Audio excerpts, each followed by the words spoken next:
उसे एहसास हुआ जिसे वह शराब का नशा समझ रही थी, वह शायद इस शरीर की पुरानी यादें और वर्तमान की परिस्थितियों का मेल था।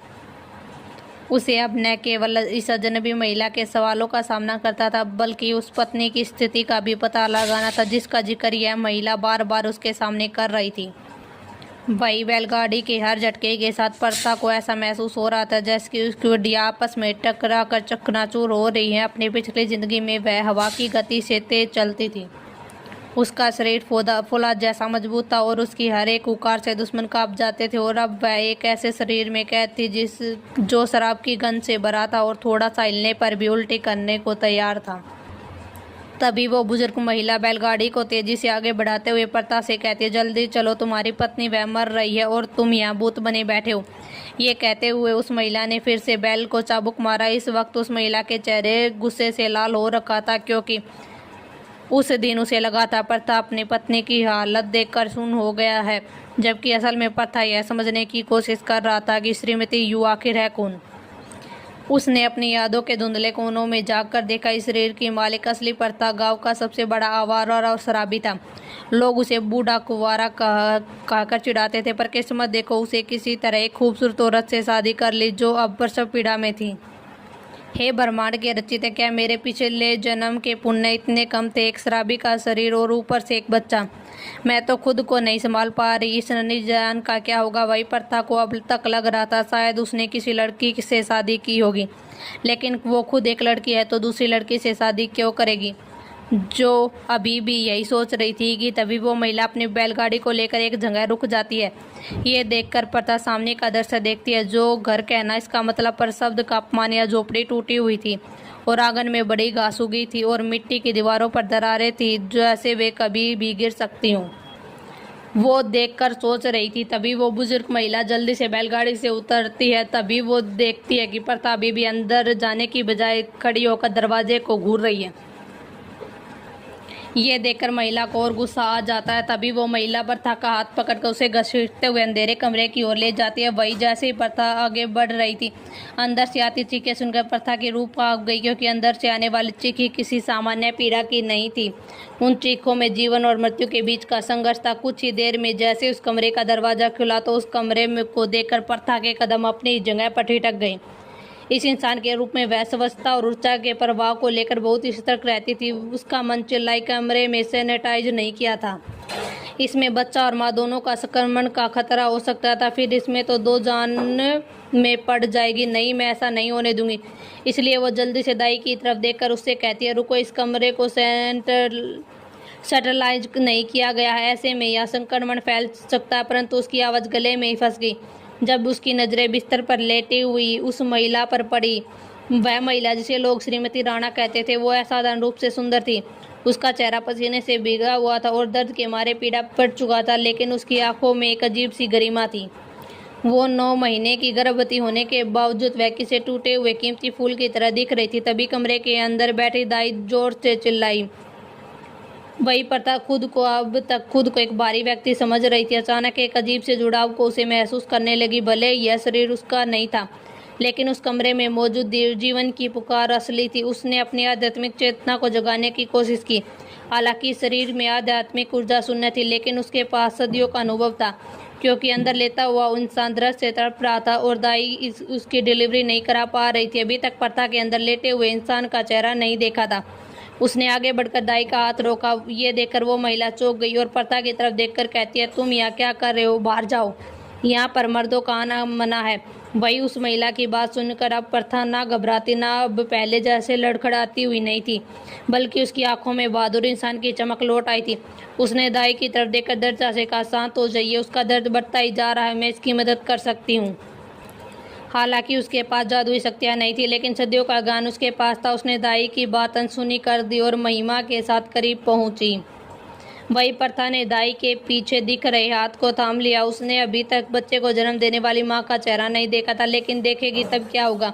उसने श्रीमती राणा का हाथ थाम लिया। उसने जिस हाथ को थामा वह ठंडी और कांपती हुई उंगलियां थी। पर्था ने जल्दी से अपने मन में कहती है, पर्था, तुम्हें घबराना नहीं, यार, तुम्हारे कंधे पर 2 लोगों की जिंदगियां जुड़ी हुई हैं। दोनों को सही सलामत बचाना होगा। तुम्हें चिंता नहीं करनी चाहिए। भले ही मैं इस शरीर में एक शराबी बनकर आई हूँ, लेकिन इंसान और उनके बच्चे को कुछ नहीं होने दूंगी।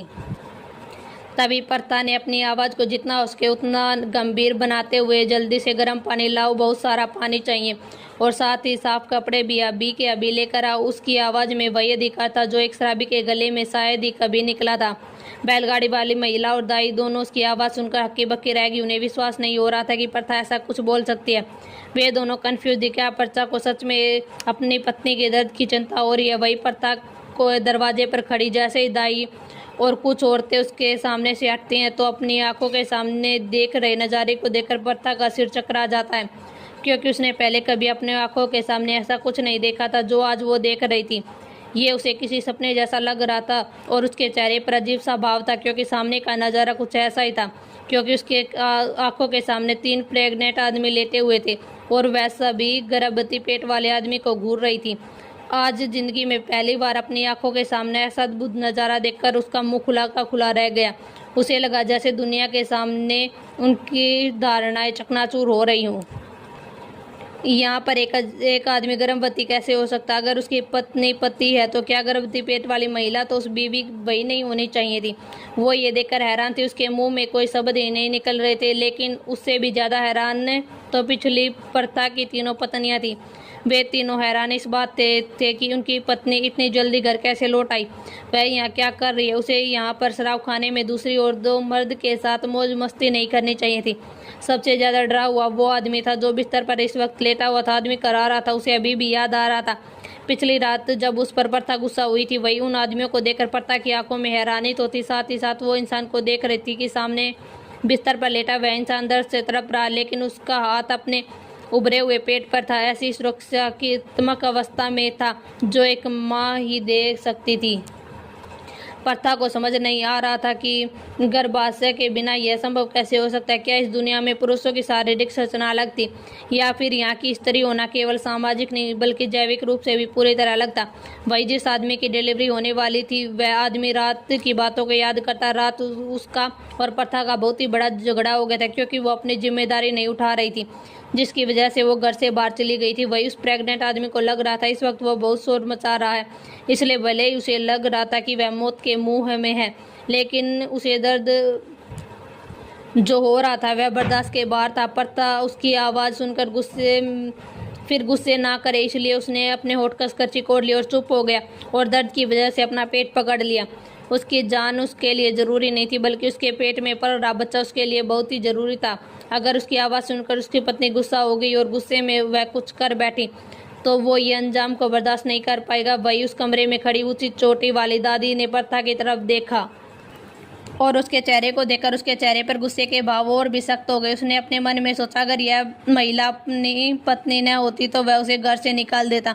वही पर्ता का एक पत्नी उसे घूर कर देख रही थी और अपने मन में कहती है, उस वैश्य के साथ न जाने क्या क्या करने के बाद उसकी हिम्मत कैसे हुई यहाँ आने की।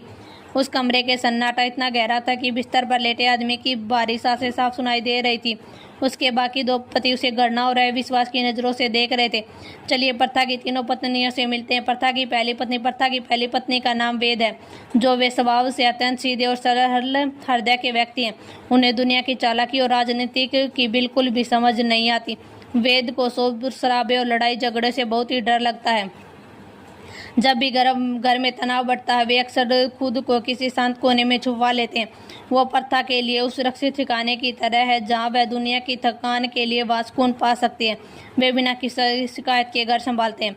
पर्ता की दूसरी पत्नी अग्नि, तीखे नैन नक्श वाले पति। उनके नाम की तरह ही उनका व्यक्तित्व उनके नाम की तरह ज्वाला से भरा है। उनकी आंखें हमेशा जलती रहती है, जिसमें अधिकार और असुरक्षा का मिला जुला भाव रहता है। वो पर्ता को राणा कहकर पुकारते हैं, जिसे वे एक क्रूर मुखिया मानते हैं। उन्हें अपने पति के चरित्र पर गहरा संदेह है। जब पर्ता देर रात घर लौटते हैं तो उन्हें लगता है वह किसी वेश्या के साथ उनके प्रेम और नफरत के बीच की लकीर और बढ़ चुकी है।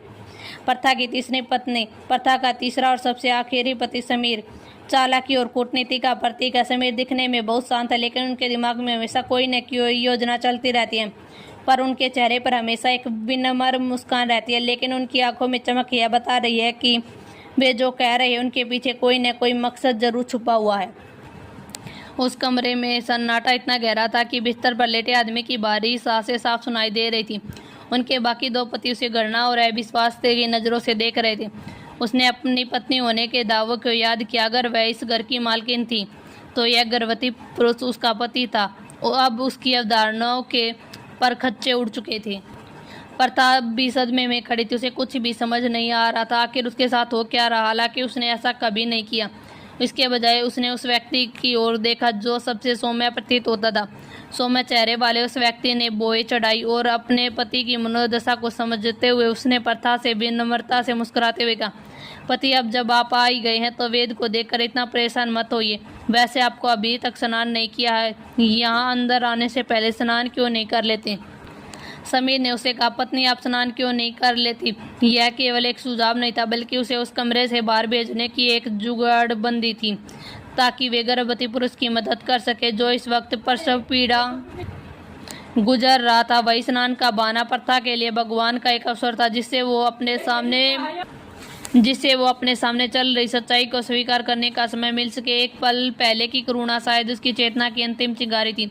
वो अब बुझ चुकी थी। उसे अपनी गर्भवती प्रेमी या पत्नी की परवाह नहीं थी जो दर से करा रहा था। उसकी प्राथमिकता थी कि सजीबो गरीब सच्चाई से भागना और अपनी बिगड़ती हुई मानसिक स्थिति को समझना। वह झटके से मुड़ी और लगभग भागते हुए रसोई की ओर चल गई। कुछ देर बाद प्रथा रसोई की ठंडी फर्श पर बैठकर अपने बालों को कसकर पकड़कर नोच रही थी। उसके दिमाग में एक ही बात बार बार हथौड़े की तरह बच रही थी, मेरी पत्नी एक पुरुष है, मेरी पत्नी एक पुरुष है जो मेरे बच्चे की गर्भवती है। वह बहुत देर तक खुद ही बड़बड़ाती रही। उसकी आवाज़ कभी धीमी पड़ जाती तो कभी एक चीख के में बदल जाती। उसकी दुनिया के सारे नियम, सारी वैज्ञानिक मान्यताएं, यहाँ तक कि उसकी लैंगिक पहचान भी इस रसोई की दीवार के भीतर एक भयानक मजाक बनकर रह गई थी। उसे तभी उस बुजुर्ग महिला की बात याद आई। उसकी पत्नी को कल रात से प्रसव पीड़ा हो रही है। इस सच्चाई ने उसे और भी विचलित कर दिया। इसका मतलब यह था कि यह कोई थोड़ी देर भ्रम नहीं था बल्कि यह एक स्थायी और गंभीर वास्तविक सच्चाई थी। उसने मन में कहा, आखिर इस दुनिया को और क्या हो गया है? यह प्रश्न केवल एक सवाल नहीं बल्कि उसके अंदर की आत्मा से निकली एक भयानक पुकार थी। आखिर भगवान ने उसे पुनर्जन्म देकर कौन सी विचित्र दुनिया में भेज दिया है?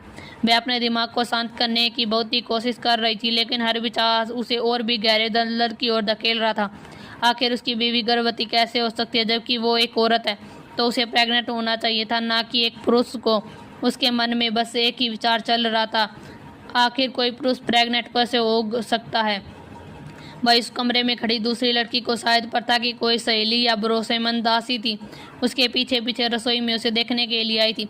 उसने प्रथा की ऐसी बिगड़ी हुई हालत देखी तो उसने एक गहरी सांस ली और उसने अचानक प्रथा के इस बदले व्यवहार की वजह नहीं पता थी, लेकिन फिर भी वो अपनी पुरानी दोस्त को दर्द के अच्छे से महसूस कर रही थी।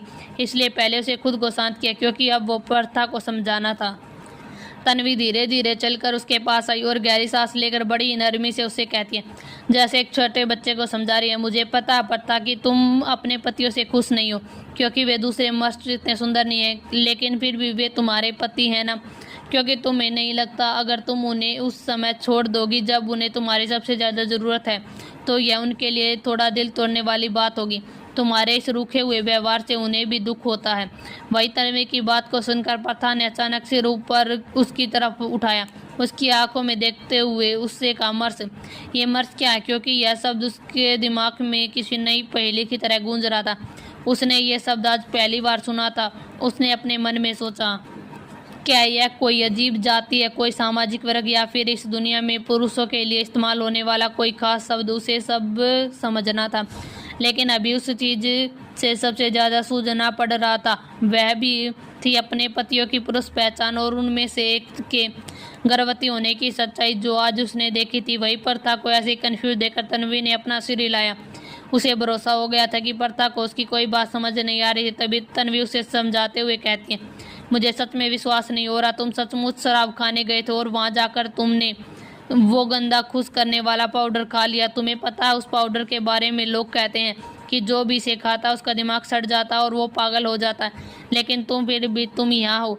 उसने यह बात बड़ी हैरानी से कही। प्रथा ने कुछ कहने का इंतजार करने लगी, लेकिन जब उसने कुछ नहीं कहा तो वो खुद को व्यस्त करते हुए उसके लिए पानी उबालने लगी ताकि वह खुद को साफ कर सके, क्योंकि उसे वापस उसी कमरे में प्रथा की पत्नी की मदद करने के लिए जाना था जिससे उसकी डिलीवरी हो।